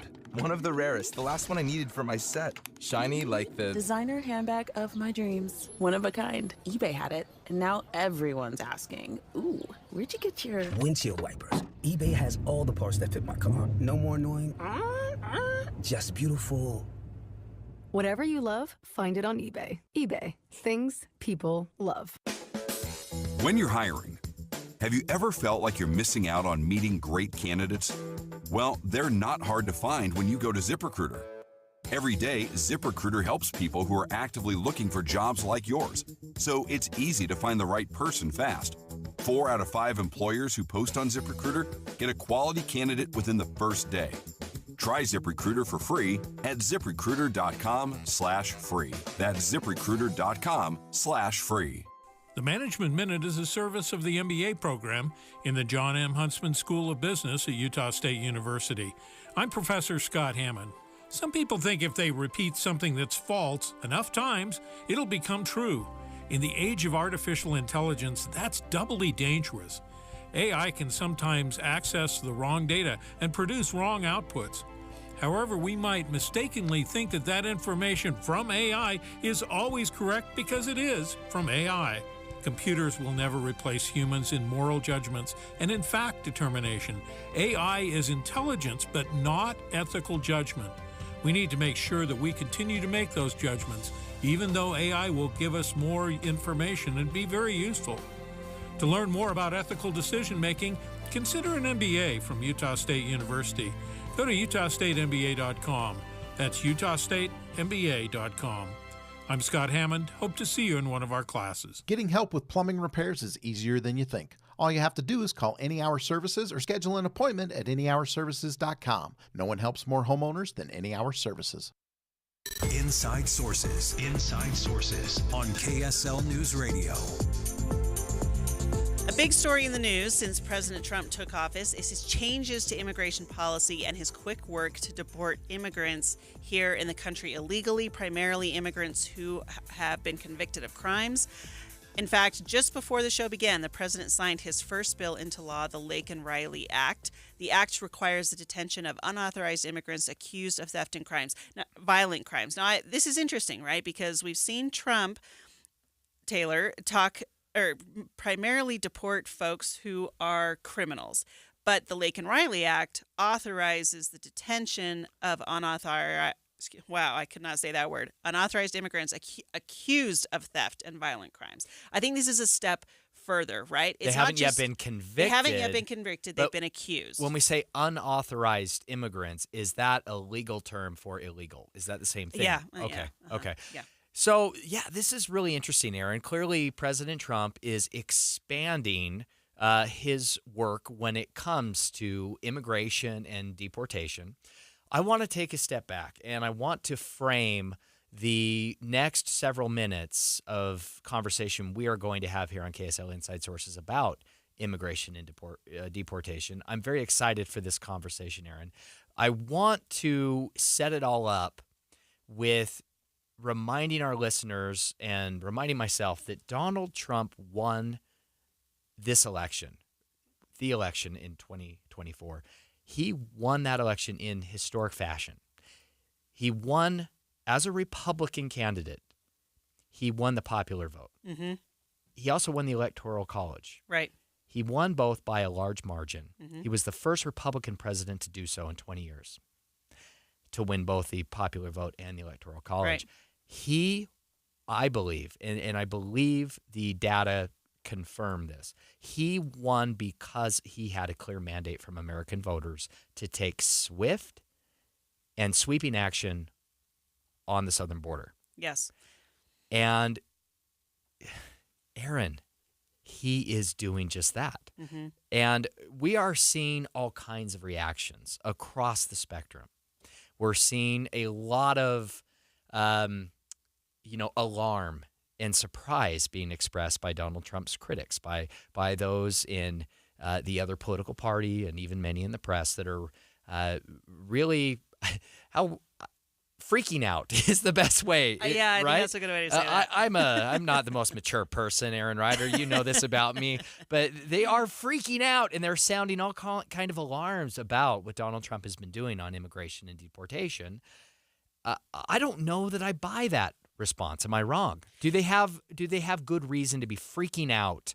Taylor Morgan's words, of course, about what's happening. I think it's a little bit overblown, honestly, and that's simply because of what we have seen under presidents previously. I mean, President Obama, there's no question that he deported more people during his 2 terms. You go back, right? Clinton, Bush, Obama, Biden, they all did this. Trump is in a position where his critics are always going to criticize no matter what, and I understand that. I understand why. Yeah. But so let me ask you this. This is a political issue. Of course it is. Donald Trump won election because of the issue of immigration and deportation. Yet, as you just said, there were more deportations under Barack Obama's presidency. I didn't hear a word of outrage from many in the press or the Democrats then. Is it just a partisan political fight?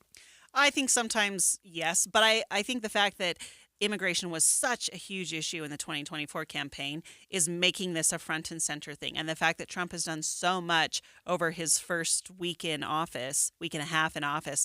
I mean, we have some results from a Reuters Ipsos poll that shows that 48% of Americans still approve of Trump's approach on immigration compared to 41% who disapprove.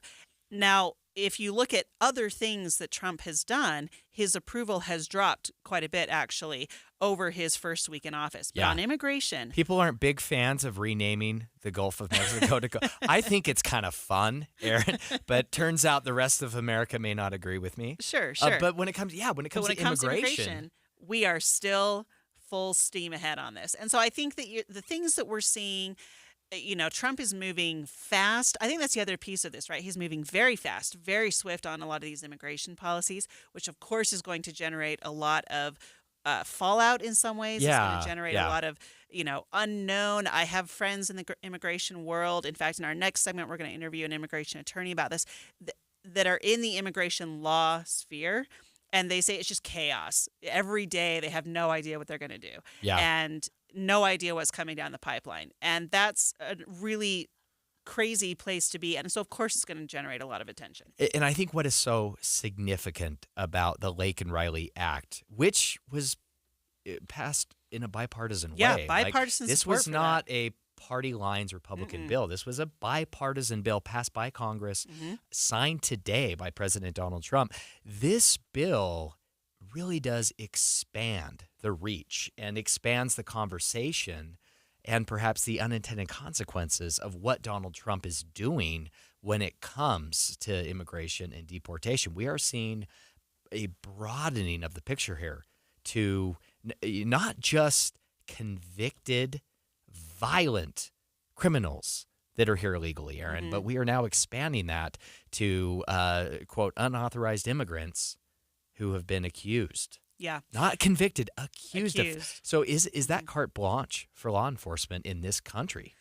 Well, that's a great question. I mean, I think it was the other day, White House Press Secretary Caroline Leavitt was talking about, if you are here illegally, you are technically breaking the law.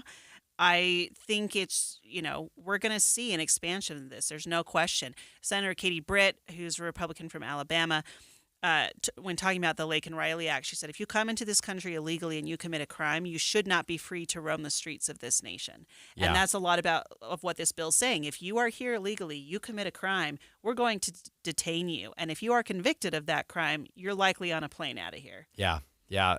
What I do worry, Aaron, that innocent citizens, even Native Americans here in Utah could be caught up in this. We heard from Native American leaders here in Utah recommend to tribal members that they should carry identification just in case they are confronted by immigration officials.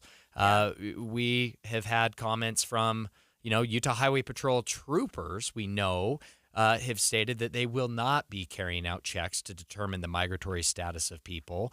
Yet, even though they have said they are not yet authorized to make arrests for federal immigration offenses, that if someone is arrested for something else and they have an arrest warrant for something else or for a crime committed, then they will have to now check, right, their current status as immigrants. So that's, and there's a lot more on this, listeners, that you can read. There's a great story posted on KSL.com about immigration enforcement action rising here in the state of Utah. I would point our listeners to that to get all the details. But I'm so conflicted. I'm so torn on this, Aaron, and I'm so grateful that we're having this conversation because we need change. We need action. And I know that sometimes when you take swift action that you can sometimes get things wrong. But when it comes to immigration and Congress and federal policy, we've been waiting for something for nearly 50 years. Yeah, and immigration has been, you talk about political football, right? I mean, this is something that just was punted and punted and punted and punted and used for political purposes and campaigns over and over and over again. I do appreciate that the Trump administration, day one, is saying, look, we're not waiting around on this. We're not waiting for the midterms to tackle this. We're doing something now. And here we are. We're going after this hard. Because, early in the show, we talked about, do you need to take super swift action and big sweeping action to actually see results? Yeah. And with something like immigration, I think in that case, you probably do. And so often we see this analysis paralysis thing where we're so worried, and rightly so, right? We're so worried about these unintended consequences, and we're so concerned about the imperfections in a process like this that we let that get in the way of doing anything at all. Mm-hmm. And so I do have concerns. I'm seeing this from both sides. I'm really trying to, but I think it's a good thing that we're taking action. I hope we will learn and adapt and improve as we go, but I'm very excited to see maybe a break in the ice, so to speak, of taking action. Yeah, I think so. Now, listeners, stay with us. In the next segment, we're going to continue to talk about immigration and deportation, but we're going to look at some of the consequences of it and what this big sweeping action actually means from a practical standpoint. Stay tuned. Good afternoon, 2:30 at KSL News Radio. I'm Jeff Kaplan. KSL's top story this hour. President Trump has signed the Laken Riley Act. It's now the law. It's named for a 22-year-old nursing student killed by an undocumented migrant. The law requires ICE to detain undocumented migrants accused of theft and violent crimes. Bill signing ceremony of his second term, President Trump turned the Laken Riley Act into law. The president made Riley's death a rallying cry on the issue of immigration, invoking her name repeatedly on the campaign trail. Riley's family stood with the president as he signed the legislation. It's a tremendous tribute to your daughter, what's taking place today. That's all I can say. But it's so sad we have to be doing it at all. Karen Travers, ABC News, the White House. Here at home, a new record has been broken at Salt Lake International Airport, but not one you'd celebrate. TSA in Utah breaks a record for firearm discoveries in 2024. We had 122 firearms discovered. Those are firearms that travelers brought in their carry-on luggage to the checkpoint, and it's the most we've ever had at the checkpoint at Salt Lake City International Airport. TSA spokesperson Lori Danker says when a firearm is found, all screening stops to handle the situation. They are no longer considered low risk and will lose any pre-check privileges and have enhanced screening. There is also a penalty of up to $14,950. Danker says there are ways to travel with firearms and advises people to check the Can I Bring feature on the TSA website for rules. Tammy Kikuchi, KSL News Radio. Your money at this moment, the Dow, it was down 28 points. Coming up, wet, then warm. That's the KSL weather. It's coming up next. KSL News Time, 2:32. A reminder about the simplest way to get updated for your day. Hit your KSL preset when you jump in the car, and we'll take care of the rest. Hear key news updates and traffic reports. Andy and Amanda from 5 to 9 in your car. KSL News Radio at 102.7 FM. Be advised, this is your opportunity to save up to 40 to 80% on a hot tub or swim spa. This weekend only, Friday through Sunday, Utah State Fair Park. Be advised, this is your opportunity to save up to 40 to 80% on a hot tub or swim spa. This weekend only, Friday through Sunday, Utah State Fair Park. 18-month interest-free financing. Our factories have demanded we sell 1,000 hot tubs and swim spas this weekend. Utah State Fair Park. Huge factory incentives, factory rebates, this weekend only. Utah State Fair Park. We can remove your old hot tub. Free delivery of your new hot tub. Hot tub starting at $2,999. Utah State Fair Park. Free delivery of your new hot tub. Just relax and enjoy. Utah State Fair Park. Friday, 2 p.m. to 8 p.m. Saturday, 10 a.m. to 8 p.m. Sunday, 10 a.m. to 6 p.m. Free admission. Free delivery. Utah State Fair Park. Call 833-SPA-SALE or visit hottubandSwimSpaSale.com. It doesn't matter if your only neighbors are wildlife or just wild in general. I would propose that amendment. If you work from home or work is technically at home, every homeowner can save money by getting a ThermWise home energy plan from Enbridge Gas. Discover ways to make your home more energy efficient and apply for rebates if you purchase any energy efficient appliances. Schedule a home energy plan from Enbridge Gas at thermwise.com. On the surface, it seemed like just another Cinderella story. A team that was predicted to finish dead last is now waiting to play the first round of the playoffs. But Real Salt Lake's 2021 playoff run was so much more than what happened on the pitch. Our club is burning to the ground. This is the tip of the iceberg. Making of a Moment, the RSL story, is available now. I just kind of got chills right now thinking about it. Follow us at makingamomentpod.com or wherever you get your podcasts. Traffic and weather together brought to you by Mountain America's limited time balance transfer bonus. Here's Ricky Meese. We are looking at a good drive on the Valley freeways. No accidents, no delays. Salt Lake City PD wrapping up a crash at 3rd East and 4th South. Put your energy into the fight song, not fighting for parking. You win when you take UTA to the game. Plan your trip at rideuta.com. Ricky Meese in the KSL Traffic Center. KSL weather, 40 degrees tomorrow, then rain Saturday and Sunday. We're going to reach towards 60 next week. A reminder, it is still winter and 37 degrees. I'm Jeff Kaplan from the KSL Common Spirit Health Studios. Listen online at KSLNewsRadio.com. We're Utah's news, traffic, and weather station. Inside Sources. Inside Sources. A new presidency, new state leaders, and a new legislative session. Utah's top political experts discuss the day's biggest stories. Only on KSL News Radio. All right, so Taylor, we are talking about immigration, deportation, all sorts of issues relating to Trump's actions on this topic over the last week or so. But as we continue this conversation over the next segment here, it's important to have the perspective of somebody who actually deals with this on a regular basis. So we have a wonderful guest here with us today. Jorge Gavilanes is an immigration attorney based in Atlanta, Georgia. He's also an adjunct law professor of immigration law at Emory Law School, and he's a friend of mine. We're really happy to have him on the show. Jorge, welcome to the show. Thank you so much, Aaron. Great to be with you. Great. So we want to get your experience and expertise. I'm an attorney, but immigration law is not my area of expertise. And there's so much going on here. I think it's helpful for our listeners if we kind of dive into some of the kind of the practical sides of what all of this, not even legislation, some legislation, executive orders, et cetera, all sorts of things that are coming out of the Trump administration, what that means. So as we kind of get started here, I'd love to know, just looking at this broadly, how do you see all of Trump's actions affecting the world of immigration law and the work that you do on a daily basis? Right, and it's good that you point out that these is more of executive orders that's been issued, not necessarily the law, right? That's something that Congress will have to take action, and we'll see what they do, like the legislation that was just passed earlier today, and I'm sure that can probably come up again in just a little bit. But these executive orders and these actions over the last week have really been out in public, right? We've seen deportations for the last several years. I mean, I've been practicing for a little over 10 years now under the Obama administration, the first Trump administration, then Biden, and now again under Trump. And honestly, the number of deportations that we've seen over the course of my career really hasn't fluctuated that much.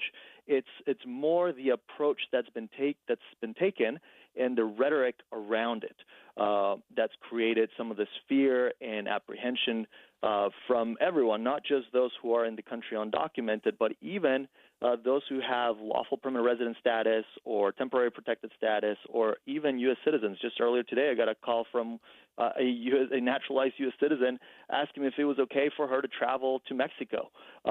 So all these news and what we've seen in the news cycle really is creating concern among anyone who's been an immigrant into the U.S. Jorge, let me start here. Mm-hmm. How did you answer that question? A naturalized citizen, is it safe to travel to Mexico? What did you say to her? I told her, you're a U.S. citizen, you have your U.S. passport, go. You don't have to give any reason or explanation why you're traveling.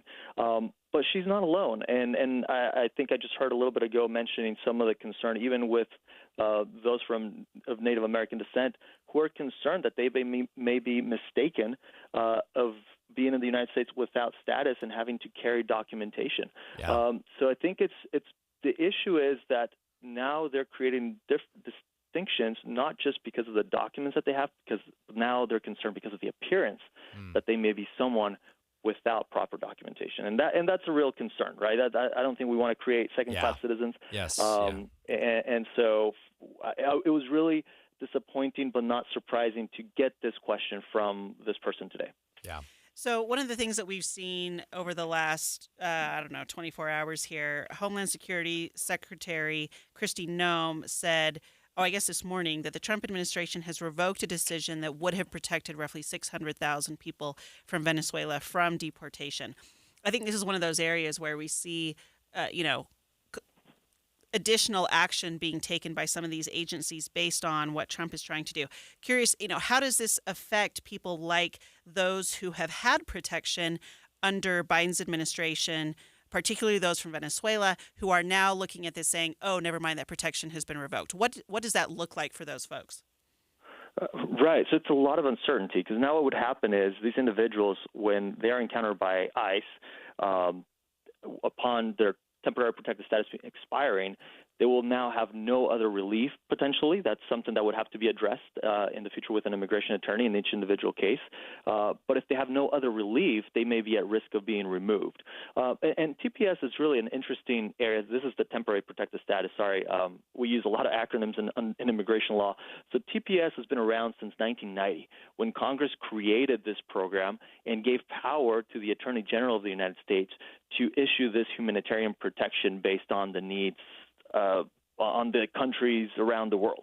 And then once the DHS, the Department of Homeland Security, was created, then that authority was shifted over to the Secretary of DHS, which is why we're seeing this announcement last night from the current Secretary. So these individuals, especially Venezuela, they were granted parole in the last 3 years, where they were allowed to go through a background check process that if they had a sponsor here in the United States, they essentially vouch for these individuals and cover expenses for these individuals, that they would be allowed to enter the U.S. legally. And then once they were here, this program was announced, and then they were eligible for this temporary protected status, and they were able to switch essentially from this parole to this temporary protected status while they're in the U.S., and now they're basically left hanging without any other options and potentially now risking being deported. Jorge, this is a tough question, but this is the thing that I cannot stop asking myself and thinking about since we have seen this ramp up of deportations and of immigration enforcement. Again, the expansion this morning with the signing of the Laken Riley Act. Here is the internal struggle, the question I keep asking myself. I recognize we are a nation of immigrants. I truly, deeply believe that America is great because of those who have immigrated here. Yet, on the other hand, we have a crisis on our southern border. We have to confront it. We have to deal with it. How do we reconcile those two positions in a way that continues to make America a safe place for immigrants, yet holds people accountable to the rule of law? How do we do that? That is such a huge question, and a question that I think our country has been trying to answer since its inception, right? We hold to that ideal that we're a country of immigrants, and we all, for the vast majority, are immigrants, right? At one point or another, right? At some point, an ancestor made their way over to the U.S. But then we see at the legislative history of what Congress has done since the very beginning, even going back to the 1800s, and some of the legislation that has been passed in connection with some of these fears and at times racist rhetoric, unfortunately, surrounding different groups of individuals, starting with the Chinese, then the Italians, then the Germans, then the Polish, then the Japanese, and then Mexicans in the 1900s, even from years ago when we started relying on some of the labor in our farms. And so we continue to see this fear of others. And unfortunately, it's a difficult balance to strike, where individuals want to come and provide and adopt, right, our values as a nation, but then we have this fear of what we don't know, and that someone may look differently or may act differently than us. Now, of course, there are individuals who commit crimes, right, and that's a totally different issue where, of course, I don't think anyone here is arguing for someone who is a dangerous criminal that they can remain in the United States. But it's then, how do we allow individuals to come into the United States who are embracing or match our ideals, our principles, our values of hard work, of caring for others, and what we all agree on, while also keeping everyone else who's here safe. And unfortunately, our immigration system doesn't allow that. Look, in our office this last year, we just got our annual numbers. We met as an office with about 3,700 people doing consultations to see what options they have available to them.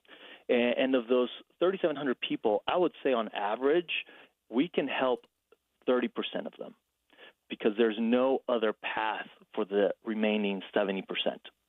And that's a huge issue, right? A lot of people say, well, people should do something about their status. And I would say they're trying, but there's just no path forward for them to do anything. And then these humanitarian programs come along to provide a kind of stopgap, or to just something for certain individuals to remain in the U.S. lawfully. I think that's why Congress created TPS back in 1990 as one of those humanitarian measures. But there's got to be some other way that individuals can go through a process and then not wait 20, 30, 40 years to be able to immigrate to the U.S. Yeah, well, I think that's one of the things we're going to be looking for with the Trump administration, right? There are a lot of practical issues like this that need to be addressed, and how we do that is going to matter. Jorge Gavilanes, immigration attorney in Atlanta, Georgia, law professor of immigration law at Emory University. Thank you so much for being with us today. We really appreciate having you here. We need to have Jorge back soon. Yes, we do. We absolutely do. Thank you. Appreciate you having me. Thank you. All right, listeners, on our final segment today on Inside Sources, we are going to talk about some quote-unquote odd bills, some of the fun bills. Fun bills, yes, currently up on Utah's Capitol Hill. You don't want to miss it. Coming up next. When you crash your car, you get it fixed. When your computer crashes, you get a new one. But what will you do if you've been saving in a 401k or an IRA and the market crashes? If you're in your 30s or 40s, you'll be just fine. But if you're in or near retirement, you could be in trouble. Mike Stevens and his team at Capital Wealth Advisors are here to help. They can run a risk analysis to see if you're too heavily invested in the market. Don't let the ups and downs of Wall Street control you or your retirement dreams. Call 801-210-5500 today to schedule your risk analysis with Mike Stevens and the team at Capital Wealth Advisors. That's 801-210-5500. Crashes happen. Question is, are you ready? Capital Wealth Advisors, 801-210-5500. Investing involves risk, including the potential loss of principal. Advisory services offered through Capital Wealth Advisors, LLC, a state of Utah registered investment advisor. Join KSL News Radio and the movie show this Friday from 10 to 1 at the Layton NPS store at 1150 North Main Street in Layton, npsstore.com. This is a story of the one. As a maintenance specialist for University Housing, he knows college students can major in wear and tear. Plus, housing so many students doesn't leave a lot of room to house all the supplies he needs. That's where Grainger comes in. With over 1 million industrial-grade products and fast, dependable delivery, Grainger carries the quality products he needs so he doesn't have to. From a new door hinge to a whole new faucet. Call, click Grainger.com, or just stop by. Grainger, for the ones who get it done. Get in zone, AutoZone. Welcome to AutoZone. What are you working on today? I think my battery's dead. With free battery testing and charging, we can help you get back on the road. Get in zone, AutoZone. So what if I need a new one? We have the right Duralast battery for you, only at AutoZone. Get in zone, AutoZone. And what about my old battery? We can recycle it right here at America's #1 battery destination. Get in zone, AutoZone. Restrictions apply. Tired of hearing scary radio ads about the IRS? Tax Relief Advocates is different. TRA is here to tell you that if you owe money to the IRS, whether it's $5,000 or $500,000, we have a solution. TRA can eliminate or reduce what you owe to the IRS with zero risk to you. We have over 1,000 5-star reviews on Google and an A+ with a BBB. End your tax nightmare today by visiting TRA.com or call 800-583-6681. That's 800-583-6681. If you love designer brands and you love clearance, then you're going to love this. Macy's is having a huge designer clearance event right now with incredible new designer markdowns on cold weather styles from BCBG, Hugo Boss, Michael Kors, and more. How big are the markdowns? How about Coach boots for $200 or less? So if you're looking for the things you love all in one place, come in and shop the designer clearance event at Macy's today. Savings off already reduced prices. Exclusions apply. Because life can sometimes be messy, we've got you covered. WeatherTech is the ultimate way to protect your ride. From bump step to cargo liners to seat protectors, along with floor liners that protect the front, back, and even up the sides. All to help keep those memories from being spoiled. WeatherTech. Complete protection, completely American-made. At Jordan Camper, we specialize in protection and safety features for your truck, such as bumper and grill guards, wheel well liners and fender flares, tonneau covers and shells, folding and retractable truck bed covers, running boards and sidebars, truck bed storage systems, and Line X spray-in bed liner. Jordan Camper has your truck accessories at 7000 South State in Midvale. Come on in or give us a call, 801-255-1512. Our experienced staff can answer your questions and install it for you. Information at jordancamper.com. Hi, I'm Miley O'Keefe. In competitive gymnastics, flexibility and precision are crucial, and Les Olson IT knows how important flexibility and precision are to your business. It's why they deliver the very best IT security, office equipment, collaborative technology, and so much more. Let Les Olson IT's Perfect 10 service empower your business at lesolsonit.com. Les Olson IT. Inside Sources on KSL News Radio. Eye on the Hill 2025 special coverage on Inside Sources. With hundreds of bills being introduced during the legislative general session, there's bound to be some interesting ones, let's say. Some ones that'll just have a lot of fun in the press, fun ones to talk about. We're going to finish off the show talking about a few of those. Aaron Ryder, you put that so diplomatically. You are welcome now to come up and lobby with me at the Capitol because of how nicely you framed this conversation. Well, interesting is always a good word. Yes, it is. Yes, very always a good interesting. word. Yeah. All right, so Taylor, I'm going to read to you a headline from a Salt Lake Tribune article about one of these interesting bills, and then we're going to talk about it. The headline is this: Mormon cricket? That name just has to go, says Utah lawmaker. Okay, this is a fun one. Now, in fairness to the good, honorable representative behind this bill, Doug Owens, he represents Mill Creek, East Mill Creek, great representative. And in fact, I ran into him in the lobby next to the House of Representatives chamber this morning. And full disclosure, I told him I was going to make fun of his bill on air today. So that is coming. I was honest about it.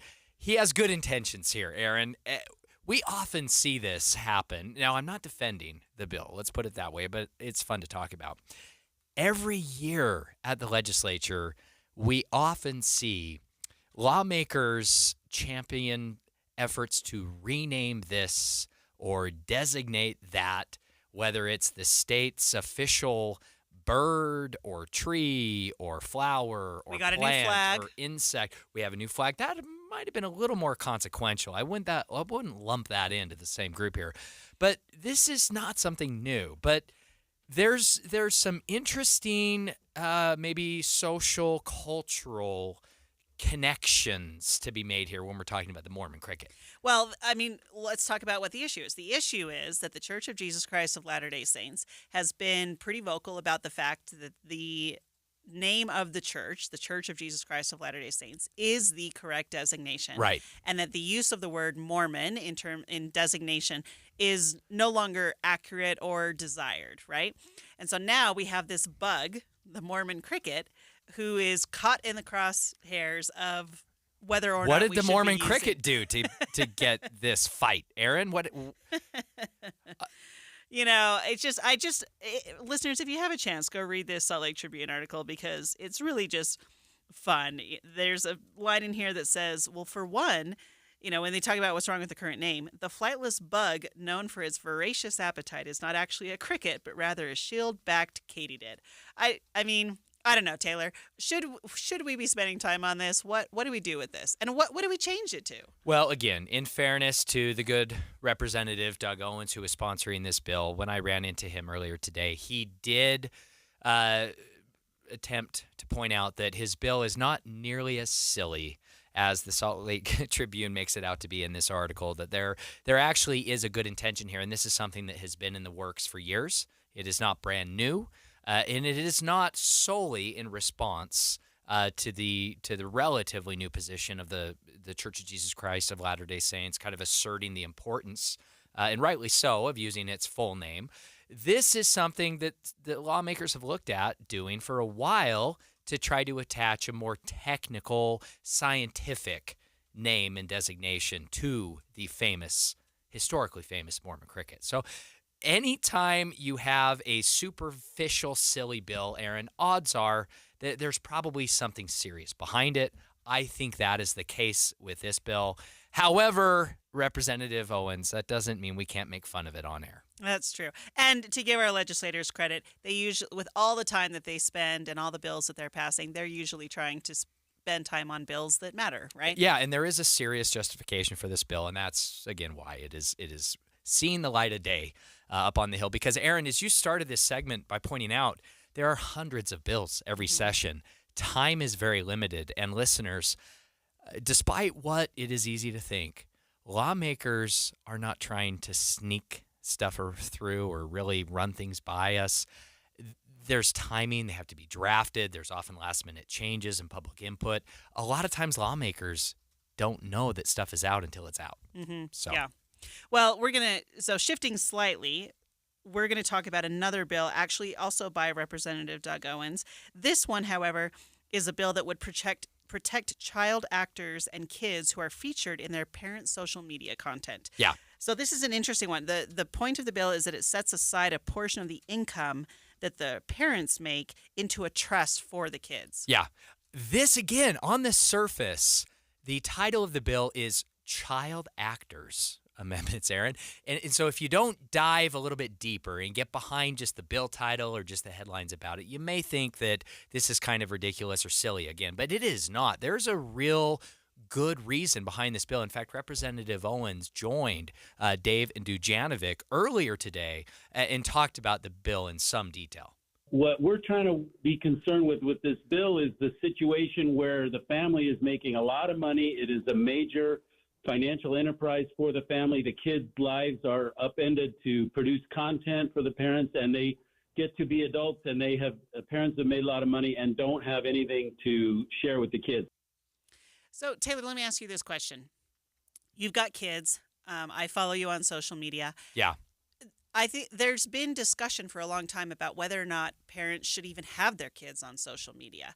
And this is an interesting step to take to say, all right, we've got all these influencers and content creators out there who are making money in many ways off of their family, off of their kids. Yeah.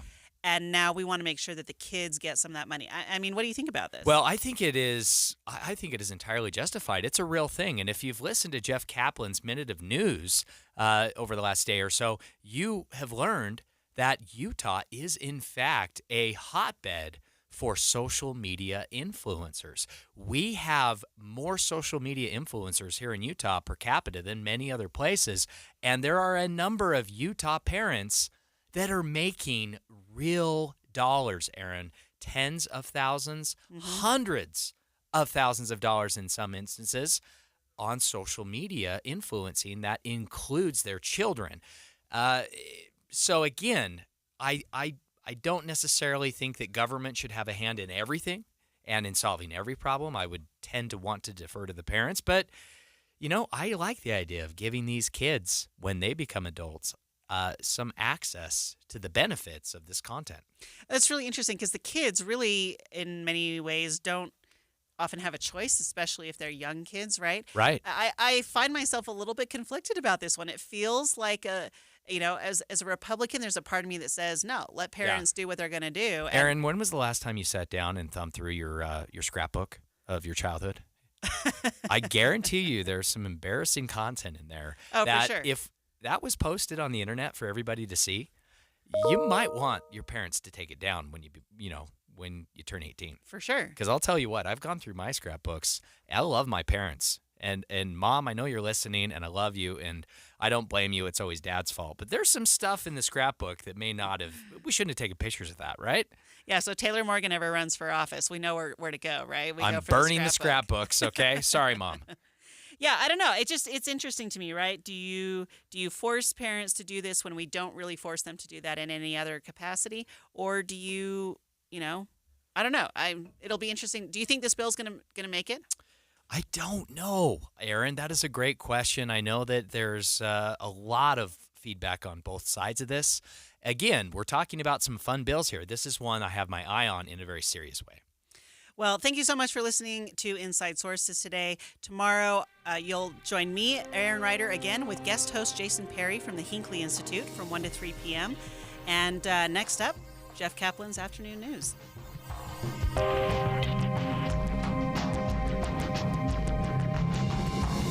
KSL FM Midvale. KSL Salt Lake City. From the KSL Common Spirit Health Studios, this is KSL News Radio.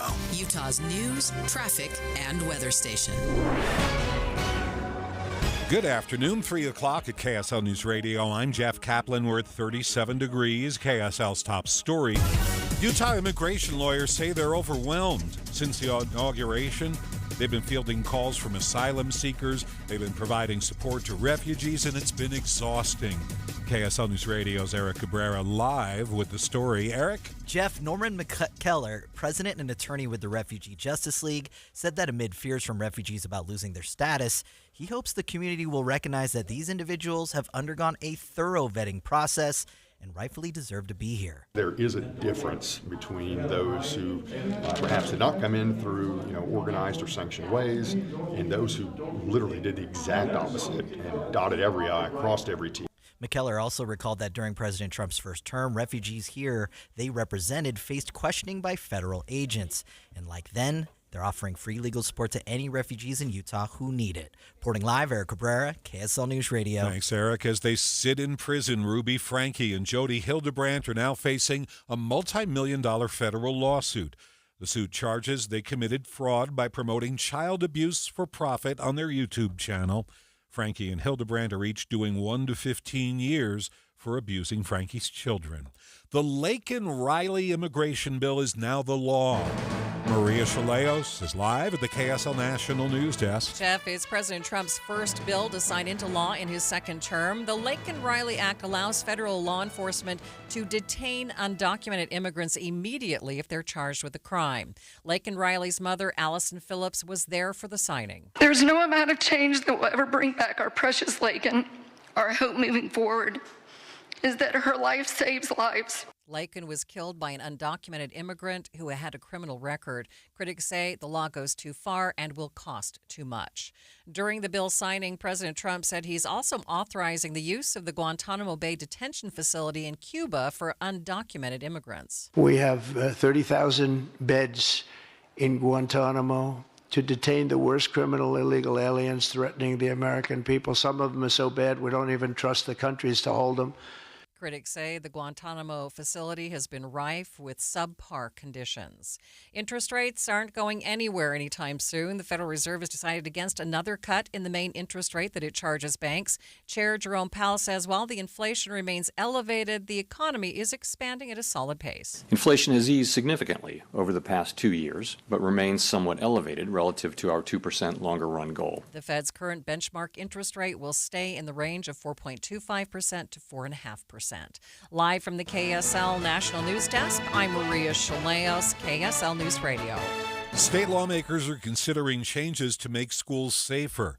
A new bill would create new safety training and screening requirements. Representative Ryan Wilcox told Utah's Noon News the changes would go into effect in schools across the state if the measures signed into law. We're also going to be including our higher education institutions for the first time to make sure that we're not missing anything, to make sure that we are providing a safe environment for our students there as well. The bill proposes changes to safety assessment deadlines, and it revises screening and training requirements for school safety personnel.